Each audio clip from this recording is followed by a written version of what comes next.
With the modern state of marriage, the chances are good that your marriage is facing some sort of trouble. However, being in trouble is not the same as saying that it is over. The sooner you can identify the warning signs, the better the odds are that you can save your marriage.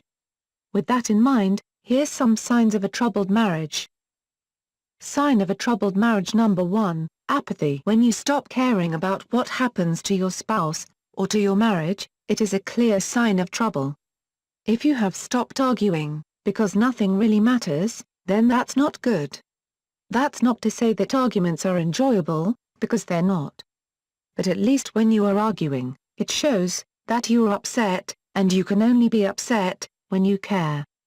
Perhaps the opposite of love is hate, but apathy ranks right up there.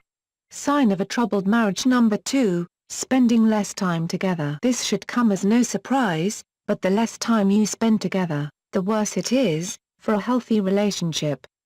To be fair, there are some couples who rarely spend any time with each other, and they say that's the key to a happy marriage. But that's not a real marriage, that's two people trying to avoid getting on one another's nerves. There's nothing wrong with having free time, and spending time away from each other, but if it gets out of hand, then your marriage may be in trouble. Sign of a troubled marriage number 3, decrease in physical intimacy. There may be any number of reasons for a lack of intimacy. You need to look for a sudden lack of interest, and then see what the underlying causes are. This could be a result of a medical condition or stress. On the other hand, it could be a sign of a troubled marriage, but don't assume, until you find out, the root of the problem.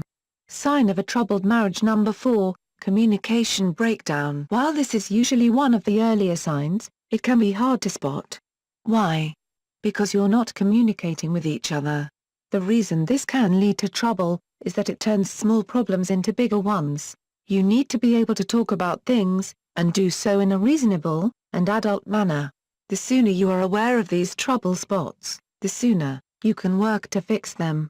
Please take a few minutes to read the next page, as you will discover a guide to fix your relationship and make your marriage stronger.